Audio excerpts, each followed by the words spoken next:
नमस्कार प्यारे बच्चों। आशा करता हूँ कि आप जो आपकी 10th क्लास बोर्ड है उसके लिए आप अभी से मेहनत कर रहे होंगे और जो क्वेश्चन है अपन करवा रहे हैं उनको अच्छे से प्रैक्टिस कर रहे होंगे, क्योंकि बच्चों अभी से अपन को मेहनत करनी पड़ेगी, तभी जाकर अपनी जो बोर्ड का रिजल्ट है वो बहुत अच्छे से रहेगा। नहीं तो फिर वही अपने पास में केवल और केवल पछतावा रहेगा। ठीक है, तो आपको मेहनत अभी से करनी है, अभी से आपको प्रैक्टिस करनी है। ठीक है, तो आप साथ साथ में बस बिल्कुल पेन और कॉपी लेकर बैठ जाइए और अच्छे से प्रैक्टिस करो। ठीक है, बाकी कोई दिक्कत हो तो इसमें आप कमेंट कर सकते हो और चैनल को सब्सक्राइब ज़रूर करें आप, क्योंकि इससे ही अपन को एक मोटिवेशन मिलता है, मुझे भी मिलता है, साथ साथ में आपको भी वो जो चीज़ आपको मिल रही है वो आपके पास में आराम से पहुंचेगी। ठीक है, तो ये ज़रूरी है। उसके बाद में देखते हैं अपन क्वेश्चन नंबर 7 क्या कहता है। क्वेश्चन नंबर 7 ये बोल रहा है कि समीकरणों x माइनस वाई प्लस 1 बराबर 0 और 3x प्लस 2y माइनस 12 बराबर 0 का अपन को ग्राफ खींचना है। ठीक है, क्लास 10th है और चैप्टर अपना 3 जो चल रहा था 3.1 का क्वेश्चन नंबर 7 आपका लास्ट क्वेश्चन है, इसको अपन सरल करेंगे। ठीक है, तो इसमें बोल रहा है एक्स अक्ष और इन रेखाओं से बने त्रिभुज के शीर्षों के निर्देशांक ज्ञात कीजिए और त्रिभुजाकार पटल को अपन को छायांकित करना है। तो सबसे पहले अपन को ये दो समीकरण दिए हैं, इनका अपन को ग्राफ बनाना है। तो बच्चों ग्राफ बनाने के लिए वैसे अपन ने जो पिछले सिलेबस था उसके अनुसार कुछ क्वेश्चन अपन ने कर लिए थे, तो उसमें मैंने आपको बताया था कि ग्राफ कैसे बनाते हैं। तो आपको देखो यहाँ पर इस प्रकार लिखना है। पहला जो समीकरण है वो ये है x माइनस वाई प्लस 1 बराबर 0, समीकरण नंबर 1 दे देते हैं। और दूसरा है 3x प्लस 2y माइनस 12 बराबर 0, समीकरण नंबर 2। अब आपको क्या करना है बच्चों कि इस समीकरण से आपको पहले जो अचर, देखो बराबर के नीचे बराबर लिख दिया, अचर पद को उस तरफ भेज देते हैं। तो ये -1 हो गया या x माइनस वाई। अब आपको क्या करना है, इनमें से किसी एक का मान निकालना है। चाहे आप x का वैल्यू निकाल सकते हो, y की वैल्यू निकाल सकते हो। अपन क्या करते हैं, x का मान निकाल देते हैं, तो y को उधर अपन ट्रांसफ़र कर देंगे, पक्षांतरण कर देंगे, तो ये हो जाएगा -1 प्लस y हो जाएगा, ये हो जाएगा अपना। ठीक है, इसी प्रकार अपन यहाँ पर भी कर देते हैं। यहाँ पर क्या करते हैं, सबसे पहले अचर पद को उधर भेज दिया, प्लस का हो गया, यहाँ हो गया 3x प्लस 2y। और फिर से अपन क्या करें, x की वैल्यू निकाल देते हैं और इसको अपन पक्षांतरण कर देते हैं। 12 माइनस ये प्लस का है, उस तरफ हो जाएगा तो किसका हो जाएगा, माइनस का हो जाएगा, यहाँ 3x है। अब देखो 3 और x के बीच में आपका गुणा का निशान है, तो x बराबर कितना हो जाएगा, 12 माइनस 2y। 3 यहाँ पर गुणा में है, उधर जाएगा तो किस में हो जाएगा, भाग में हो जाएगा। बस अपने पास में इस प्रकार की वैल्यू आ गई। अब आपको मैंने बताया था कि टेबल बनानी है आपको। टेबल देखो किस प्रकार बनाएंगे, ये मैंने टेबल बना दी। तो अब अपन को क्या करना है, इस समीकरण में आपको जहाँ यहाँ पर आपका चर है उसकी जगह आपको वैल्यू रखनी है। ठीक है, आप रख सकते हो 0 रख सकते हो, 1 रख सकते हो, 2 रख सकते हो, इस प्रकार रख सकते हो। तो सबसे पहले अपन बात करें इस समीकरण में y बराबर 0 रखने पर, तो यदि मैं y की जगह 0 रख देता हूँ तो ये आपका हो जाएगा x बराबर -1 प्लस 0। तो x की वैल्यू कितनी हो जाएगी, -1 हो जाएगी।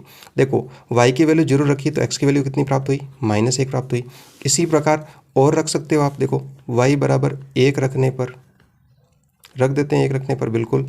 तो x बराबर क्या हो जाएगा, -1, और y के स्थान पर 1 लिख दिया, तो -1 और +1 कितना हो जाएगा, 0 हो जाएगा। तो y की वैल्यू 1 रखी तब x की वैल्यू क्या प्राप्त हुई, 0 प्राप्त हुई। इसी प्रकार एक और रख देते हैं, y बराबर 2 रखने पर, तो ये 2 रखा मैंने, तो x बराबर कितना हो जाएगा, -1 प्लस 2। अब देखो आपके अलग अलग चिन्ह है तो आपका घट जाएगा, कितना बचेगा, 1 बचेगा, और बड़ी संख्या 2 है तो 2 का चिन्ह प्लस हो जाएगा। x की वैल्यू कितनी हो गई, 1 हो गई। तो y की वैल्यू 2 रखी तब x की वैल्यू कितनी प्राप्त हुई, 1 प्राप्त हुई। ठीक है बच्चों, अब इसी प्रकार अपन को यहाँ पर वैल्यू पुट करनी है, तो बस यहाँ पर भी पुट कर देते हैं। बिल्कुल सबसे पहले देखो अपन यहाँ पर थोड़ा सा देखना पड़ेगा, क्योंकि नीचे आपका 3 का भाग भी लगाना है। तो आपको कोशिश ये करो कि इसके उससे जो निकलने वाली जो संख्या है वो आपकी पूर्ण संख्या प्राप्त हो। तो देखो इस प्रकार लिख देते हैं, x बराबर 12 माइनस 2 और y के बीच में आपका गुणा का है, तो इस प्रकार हो जाएगा, ये हो गया। अब आपको y के स्थान पर मान रखना है, तो सबसे पहले y बराबर 0 रख के देखते हैं। 2 गुणा 0 0 हो जाएगा, 12 में से 0 गया तो 12 में से 3 का भाग जाता है बिल्कुल, तो 0 रखने पर आप और भी रख सकते हो वैल्यू। तो 12 माइनस 2 गुणा 0 बटे 3, तो ये हो जाएगा बच्चों 12 माइनस 0 बटे 3। x बराबर ये आपका हो गया, 12 में से 0 घटाएंगे तो 12 बचेगा, और फिर 3 का भाग लगाऊंगा तो कितनी बार जाएगा, 4 बार। बस इस वैल्यू को अपन पुट कर देते हैं। y की वैल्यू 0 रखी तो x की वैल्यू 4 प्राप्त हुई। अब आपको देखो क्या करना है, एक रख के देखता हूँ। तो 2 गुणा 1 कितना हो जाएगा बच्चों? 2 हो जाएगा। 12 में से 2 घटाएंगे तो कितना आ जाएगा? 10 रहेगा। और 10 में 3 का जब भाग लगूंगा तो एक पूर्ण संख्या प्राप्त नहीं होगी, एक दशमलव संख्या प्राप्त होगी, जिसको दर्शाने के लिए थोड़ा सा समस्या होगी ग्राफ के अंदर। तो अपन y बराबर कुछ और मान सोचते हैं, 2 रख के देख लेते हैं। तो 2 को 2 से गुणा किया, 4 हो गया। 12 में से 4 घटाया मैंने तो आपका कितना हो जाएगा? 8 हो जाएगा। 8 में भी 3 का भाग पूरा पूरा नहीं जाता है। तो अब y बराबर अपन 3 रखते हैं। देखो 3 रखने पर 3 से हो जाएगा आपका। तो x बराबर कितना हो जाएगा? 12 माइनस 2 गुणा 3/3, 12 माइनस 6/3 हो जाएगा। अब देखो 12 में से 6 घट गया तो कितना? 6 बचेगा। 6 में आपका 3 का भाग लगूंगा तो x की वैल्यू कितनी प्राप्त होगी? 2 वैल्यू प्राप्त होगी। तो बस यहाँ पर रख देते हैं कि y की वैल्यू 3 रखी तो x की वैल्यू कितनी प्राप्त हुई? 2 वैल्यू प्राप्त हुई। एक वैल्यू अपन और ज्ञात कर लेते हैं। देखो y बराबर, कोशिश करो यहाँ पर क्या रखें, यहाँ पर अपन देखो 6 रख देते हैं सीधे ही। 6 रखने पर, क्योंकि बाकी की वैल्यू पर आपकी पूर्ण संख्या प्राप्त नहीं होने वाली है, तो रख देते हैं अपन।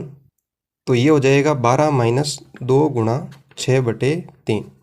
तो ये हो जाएगा बच्चों 12 माइनस 2 को 6 से मल्टीप्लाई करूँगा तो 12 हो जाएगा बटे 3। 12 में से 12 गया तो 0/3, और 0 में 3 का यदि भाग लगूंगा तो कितना प्राप्त होगा? मुझे 0 प्राप्त होगा। तो y की वैल्यू मुझे 6 रखी तो x की वैल्यू कितनी आई? 0 आई। अब अपने पास में ये दोनों टेबल आ गई। ठीक है बच्चों, इन दोनों टेबल को अपन को ग्राफ में दर्शाना है, और जब ग्राफ में दर्शाएंगे तब वहाँ पर एक त्रिभुज बनेगा, और उस त्रिभुज से मैं आपको बताऊंगा कि इसके कौन कौन से शीर्ष होते हैं। तो देखते हैं इसका ग्राफ।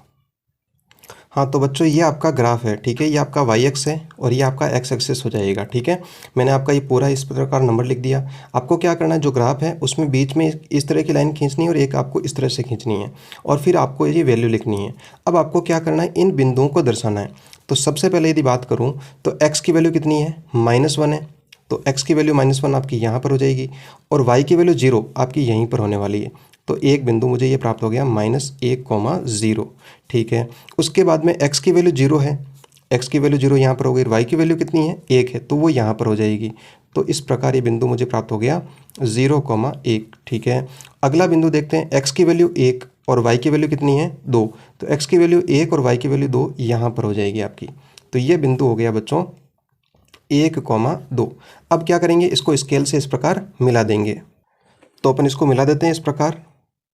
ये आपका मैंने लाइन मिला दी तो ये मुझे एक रेखा प्राप्त हो गई। बस इसी प्रकार जो अपने पास में दूसरी टेबल है उसको भी अपन दर्शा देते हैं। इसमें आपका पहला बिंदु x की वैल्यू 4 है, तो x की वैल्यू 4 यहाँ पर, और y की वैल्यू 0 आपकी यहीं पर हो जाएगी। तो ये हो जाएगा 4,0। अगला बिंदु देखते हैं, x की वैल्यू 2 और y की वैल्यू 3, तो y की वैल्यू 3 आपकी यहाँ पर होगी। तो ये बिंदु हो गया बच्चों 2,3। बिल्कुल ठीक है, और उसके बाद में x की वैल्यू 0, x की वैल्यू 0 और y की वैल्यू कितनी हो जाएगी? 6 हो जाएगी। तो ये बिंदु आपको मुझे इस प्रकार में लिख देता हूँ 0,6। बस इन 3 बिंदुओं को अपन को इस प्रकार मिलाना है। तो स्केल से मिला देते हैं अपन। ये आपकी एक रेखा मुझे प्राप्त हो गई। अब बच्चों अपन देखते हैं क्वेश्चन में क्या बोला हुआ था। क्वेश्चन में अपन को ये बोला गया था, ये 2 समीकरण थे, ग्राफ अपन ने खींच दिया बिल्कुल। अब ये बोल रहा है एक्स अक्ष और इन रेखाओं से बने त्रिभुज के शीर्षों के निर्देशांक अपन को ज्ञात करने हैं, और त्रिभुजाकार पटल को क्या करना है? छायांकित करना है। तो बच्चों देख लेते हैं अपन यहाँ पर। तो देखो ये ग्राफ बन रहा है बिल्कुल। एक्स अक्ष देखो, एक्स अक्ष है या नहीं है? बिल्कुल एक्स अक्ष पे है। तो ये आपके 3 देखो इस प्रकार से एक त्रिभुज ट्राइंगल बन रहा है ना। इसका नाम दे देते हैं अपन, ये P हो गया, ये आपका Q हो गया और ये आपका R हो गया। तो बस इनके अपन को निर्देशांक लिखने हैं, तो यहाँ पर लिख सकते हैं अपन बिल्कुल ही। तो ये देखो, ये जो P बिंदु है, P बिंदु के निर्देशांक क्या हो जाएंगे बच्चों? 2,3। तो इसको लिख देता हूँ मैं, P जो है 2,3 हो गया। Q के निर्देशांक बताओ बच्चों, तो ये कितना हो जाएगा? x की वैल्यू कितनी? -1, और y की वैल्यू यहाँ पर क्या हो जाएगी? 0, -1,0। और तीसरा बिंदु R जो है वो देखो क्या हो जाएगा? x की वैल्यू 4 और y की वैल्यू कितनी हो जाएगी? 0। तो ये आपके त्रिभुज के निर्देशांक हो जाएंगे आपके। अब ये बोल रहा है जो आपको ये त्रिभुज दिख रहा है इसको आपको छायांकित करना है, तो बिल्कुल छायांकित कर देते हैं इसको, कोई दिक्कत नहीं है। इस प्रकार अपन छायांकित कर देते हैं, ये आपका छायांकित हो जाएगा। तो इस प्रकार ये आपका क्वेश्चन कंप्लीट होता है। काफ़ी अच्छा क्वेश्चन है। इस प्रकार के क्वेश्चन आपके बोर्ड की परीक्षा में देखने को मिलते हैं। ग्राफ आपका डेफिनेटली एक ग्राफ आएगा। ठीक है, तो मेहनत करें आप अच्छे से, इसकी प्रैक्टिस करें अच्छे से। फिर भी आपको कोई समस्या हो, कोई प्रॉब्लम हो तो आप कमेंट करके ज़रूर बताएं। बाकी चैनल को सब्सक्राइब ज़रूर करें बच्चों। ये ज़रूरी है मेरे लिए भी, और आपके लिए तो हो सकता है और भी चैनल मिल सकते हैं, लेकिन मेरे लिए ज़रूरी है। ठीक है बच्चों, धन्यवाद।